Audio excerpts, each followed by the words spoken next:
tuvuge ku bahungu canke abakobwa bamwe mu ruhande rwabo duhere ku bakobwa cane cane nawe uvuga uti kuyemo kubera ko muri urwo ruhande urarurimo mbega kubera iki duhera ku bakobwa cane naco reka duhere ku bahungu reka duhere ku bahungu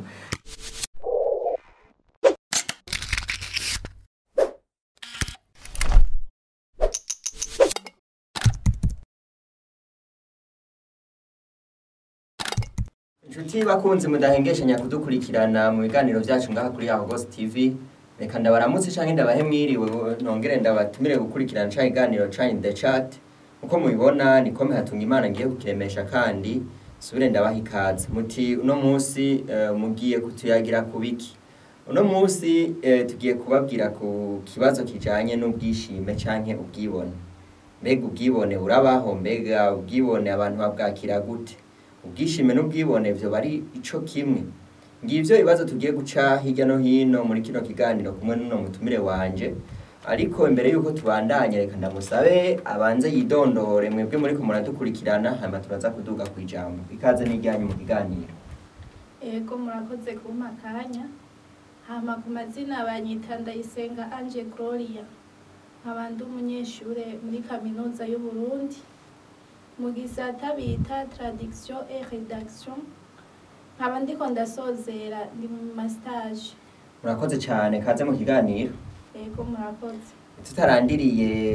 tuhere kuri kano kabazo gato imbega ubwishime iyo babivuze canke ubwibone mwe mu bitahura gute jewe uko ndavyumva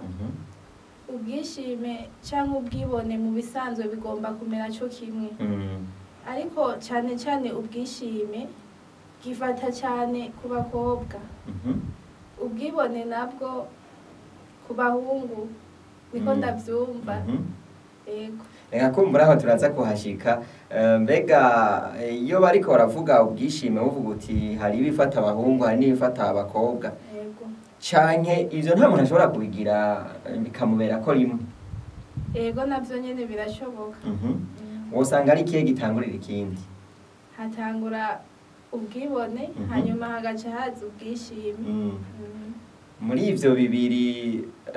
woba wovuga uti hari abo maze kubibonana canke tikumbure na jewe rega nawe we nawe wosanga hari akagufata muri ubu igihe wosanga nishima canke nibona nyene mugabo je ntavyo nobona bibona abandi none kwibona reka rero duhere ngaho nyene uvuze uti ntavyo ubona bibona abandi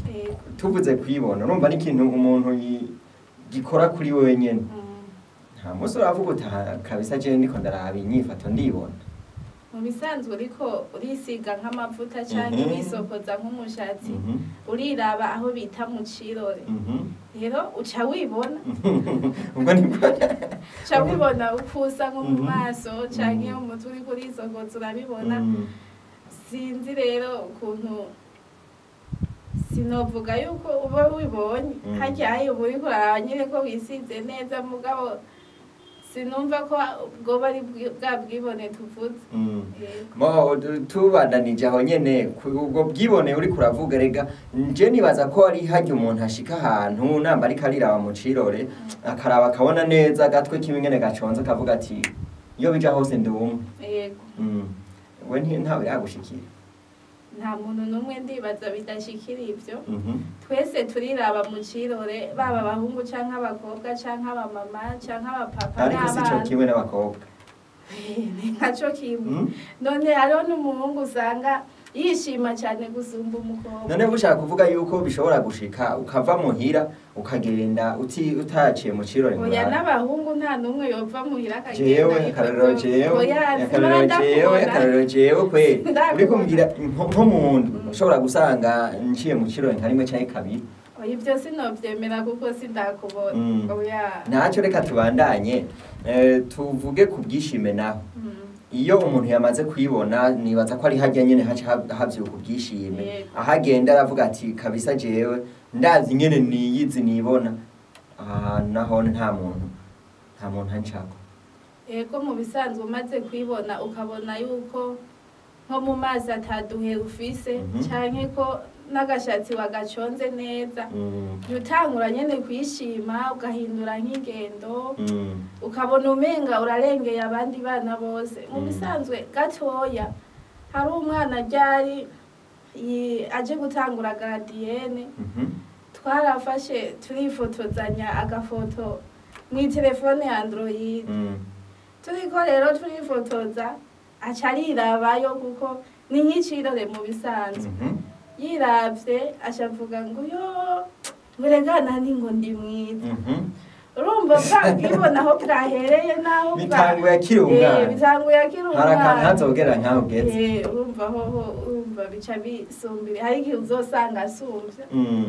kumure ariko nubwo uriko urabivuga uko utabahungu baribona canke abakobwa barishima ntumbaze ngene wabivuze iyo bija hose ico kintu usanga gifata abakobwa wovuga ko gifata abakobwa gusa gusumba abahungu babeshe oya ivyoye yo babeshe kubera hariho n'abahungu bishima canke bibona gusumba abakobwa none nk'umuhungu havuga ngo ikintu umuhungu wovuga uti narabonye umuhungu yishima canke yibona wovuga uti yari karishimiriza n'igihe ko abahungu turetse uburyo bw'amafaranga haje uvuga uti njya mu ntafisi inoti zikwiye abahungu rero nico nagomba ngaruke ko umbajije ati kwishima ko abahungu guhagaze hehe kwishima ko abahungu ntibishima ku maso mu kwiraba nk'ukuntu ngo bace bishima oya cyane cyane umuhungu yishima igihe yumva ko afise inoti ku mufuko ashobora gutambuka akiyemera ati aha ikintu cyose nzokenera nzoca ndonka ibyo ku rukoba niba bimuraba naho nyene abona yuko adasa neza muga afise inoti avuga ati aha aye byose ndabifise niko kwishima kw'abahungu mu bisanzwe ndakumva ushatse kuvuga ko ubwiza bw'abahungu buri mu mufuko yego ariko jewe nibaza ko muri bino bihe tugezemo ngira nkabo ni bake abahungu bishima nk'uko kubera amafaranga oya ko uri kuraraba hirya no hino umenga amafaranga ntari karapfa amafaranga ariho bivana n'umutwe w'umuntu yego mbega kuri iyo nyifato y'ubwibone canke y'ubwishime umuntu ayifise hari ico bimwononera ku bwabo oya ntacyo je numva ntacyo bimwononera iyo ayitwayemo neza akishima atawasindira atawatuka nta ngorane niyo none wokwitwara neza gute wovuga ngo uri kuvyitwaramo neza kandi uri kurishima rega kwishima bigutuma wishima ku bandi oya hari igihe wishima nyene ugahindura ingendo ukitambukira nyene ukuntu utahora utambuka cyangwa ukambara nyene nk'ipantaro waba uryambara neza ugasanga warikoroye nyene kugira ngo abantu juste bakubone gusa mwibarabara ata bindi bintu wewe bibi bakuziko utishima ku bandi mbere muhuye n'abantu mumeze kumwe nko murunganwe ukabaha nyine n'agacupa bakinura ukabagurira nk'agafanta atangorane nimwe utabereka yuko ufise amafaranga mugabo ukiyumva nyine neza ko yafise ukishima mu ntambuko mu kwambara gusa urumva ngaho ntacyo biba vyononye mbega none ivyo birakunda gushika ko umuntu agira iyo nyifato y'ubwishime canke y'ubwibone ugasanga abantu benshi baramukunda ushaka uhere na haryo baye abantu tukunze kwita ko bishima barakunze gukundwa cyane kenshi usanga abantu batabakunda nyene babanka usanga kenshi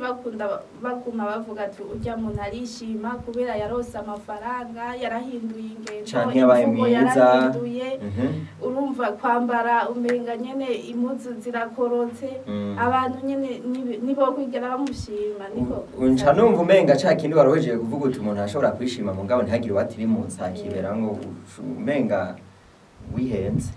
oya sinihenze none wishimye abantu baravuga bo we ntawe uvugishije gusa ni kwa kwitambukira kwiwawe wikoreye gusa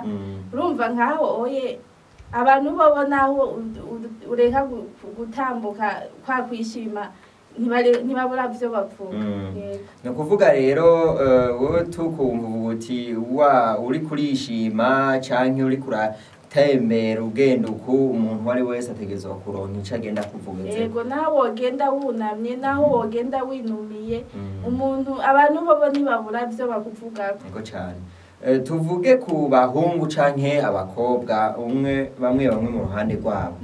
Duhere ku bakobwa cane cane nawe uvuga uti kuyemo kubera ko muri urwo ruhande urarurimo. Mbega kubera iki duhera ku bakobwa cane? Naco reka duhere ku bahungu. Reka duhere ku bahungu. Umuhungu amaze kuba afise iyo ngendo y'ubwibone canke y'ubwishimo, hari ico bimwononera mu buzima?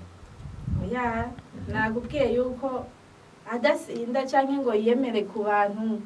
ubuzima burabandanya neza. Kwiyumva naho ko akomeye nyene yotambuka n'isi kanyiganyiga kubera mu mufuko inoti zikwakwa, ivyo ntibisanzwe nyene. Nta kintu ashobora guhomba biturutse kuri iyo ngendo? Oya, nta na kimwe. Aho nkuko bisabye twari twahereye ku bahungu, no ku bakobwa nuko nyene. Abakobwa kenshi usanga umuntu yishima canke yibona bivanye n'ubwiza, kuko abakobwa nta mafaranga ukunda gusanga bafise. Iyo abahungu bayabimye ntayo boyakura, nimwe muduha amafaranga ntandi tuyakura. Muri make rero uti nitwe tubatera ubwishime. rimwe rimwe hari igihe usanga nk'umukobwa atarafise nk'umufyanse bakundanye, amaze kumuronka rero agatangura akaba afise amafaranga, uwo mufyanse wiwe akaza aramuha inoti amubwira utuntu twiza dusumba bamwe burunganwe rwiwe agenderamo, aca yumva umenga ari hejuru gusumba babandi bahora bagendana. Nk'ingaruka mbi bice bimuzanira ibiyihe? Ingaruka mbi bimuzanira nuko hari igihe kubera ibintu vy'inkundo ntiwovyizera, hari igihe bitabandanya. Rero iyo yishimye cyane ku bandi akagenda aravuga nyene ko ari umuntu ahambaye muri iyo generation yarimo, bigashika rero wa muntu bari kumwe akamuheba kuko ntibaba barasinyiraniye yuko bazogumana, bica bimutera ingorane kugira ngo asubire muri urwo rungano. Batangura kumukumira nyene bamuvuga, urumva aca atangura kwiyumvira ukuntu azobasubiramwo bitari bukunda. Hari n'utwo aba yararonse muri ico gihe tukamutuma tumutera bwa bwishime, kumbure yarikoranye nk'uko bakunda kubivuga, nta muntu yaravye, aca atangura kwibuka gusega abo yine nawe muri ico gihe. Yego, aca atangura kwiyemera ku bandi nyene. Umva yari yemeye ku bandi akababwira ati jewe nyene ubu ndakomeye, mfise nk'umuntu akora muri ONG par exemple. Urumva rero babandi baca bumva umenga baracinyijwe arabacinyije. Rero mu gihe bitakunze neza ngo bigume bitumbereye ku murongo, nabo baca bavyita kumukora kwitama. Usanga bariko baramutiyekeza bavuga ati ubu hose cagihe sha. Inshuti bagenzi mudahengeshanya gudukurikirana muri kino kiganiro, nkuko muriko muravyumva, ndi kumwe n'umutumire Gloria ariko arasigura cyane kubijanye n'ibi bintu cyane bikunda gufata ugwaruka, usanga umuntu bavuga atarishima canke aribona, ugasanga hari ukuntu yibonye bigatuma yiha agaciro karenze canke kamurenze mu kibana habaye. Ivyo navyo murabonye ko nkuko ariko arabivuga bishobora kutagenda bimworohera nkuko yavyipfuza, araho bimugirira ingaruka mbi canke akagirirwa n'amahirwe bikagenda bigororotse ubuzima bwiwe bukabandanya bumeze neza. Ariko nkuko mugenda mubikurikirana, kumbure namwe hariho abo mubanye mu kibano bamaze kumva ivyo bibazo canke bamaze kubona abo vyashikiye, aho umuntu wasanga uno musi agendera hariya hejuru umugabo wundi musi ugasanga yacinye. Mu Kirundi barakunda kubivuga bati bibwirwa benshi bikumva bene vyo. Kumbure ngira ngo duse n'abasozera kino kiganiro, ariko mu gusozera kumwe n'uno mutumire ngomba ndamusabe avunira akagoha abantu bamwe abantu bishima canke bafise iyo ngeso y'ubwibone. Nka wewe wobahanura kubandanya iyo ngeso canke wabwira uti oya gabanya, bagabanije bogera ku rugero uruwe? Je numva ivyo bintu vyo kwibona canke vyo kwishima bo biheba, kuko si vyiza. Iyo umuntu yishima ugasanga nko muri quartier canke ku mutumba abaye ko bose barazi ko yishima, nibaza ko aho hantu abaye atigera yandikisha amateka meza. Bose baguma bamuhanahana bavuga ati mubwo burya muntu nubwo twomujeja aya mabanga arishima naje nzohavura tumarira. Niyo mpamvu rero numva bo bihagarika bagaheba kwishima, kuko kwishima naho bishikana umuntu nta naho bijana. Ariko urumva ko naho wo kwishima ukareka gutosekaza abantu nko wamye bivuga, ubwo bwishime bwo twese usanga umenga turabufise, mugabo ukaraba ntihagire umuntu unyererako canke ukaraba ntihagire umuntu bitirimusa, ariko ubwo bwishime ukabuguma. Nega utishimye mu kirundi baranabivuga ngo hakwishima woshimwa n'abandi, sinzi ngene bimeze. Usanga nyene bo biheba burundu canke bagira ahantu bagarukiriza. Oya, mu bisanzwe nkuko nari nabivuze, nta muntu abona ko yishima canke ko yibona. Nubwo wogenda ubona umenga ntiwishima, abantu bo barashobora kuvuga yuko wishima. Rero urumva ibintu vyo kwishima canke kwibona usanga kenshi tubihabwa n'abantu, ugasanga bavuga ati urya muntu arishima naho wewe uba utabibona, ariko ntihabura n'umuntu umwe avuga ati urya uwo kwa naka arishima. Abandi bakavuga ati urya baramubeshera ko urya muntu aritonda ntiyishima, ariko ugasanga wewe warabibona ko yishima. Kumbure n'ivyaye ni mu kirundi bavuga ngo nta nyambi buraga hose. Yego, nivyo vyivyo. Mugabo hariho n'uwundi uca usanga vyerekana cane gose. Rero nahamagarira abo bantu barenze urugero ko bogabanya, nayo kwishimaho canke kwibona ntivyovaho burundu. Usanga ngira ngo ari nk'akantu nyene Imana yanaturemanye katohava dutegezwa kugacamo. Rero numva umenga ntivyohera burundu. Ni kuri kano kamo ka Gloria turangirije ko kino kiganiro, ndabashimire kuba mwagikurikiranye, ariko imbere yuko dusezerana tumushimire nawene kuba yatwitavye. Ego murakoze cyane, namwe mwakoze kumpa agakaze. Mwakoze n'undi munsi muzontumire nta ngorane n'imwe. Murakoze cyane. Hano turangirije kino kiganiro, tubashimire kuba mudukurikiranye, tubifurize kuroranirwa ngaho iwanyu naho utaha. Murakoze.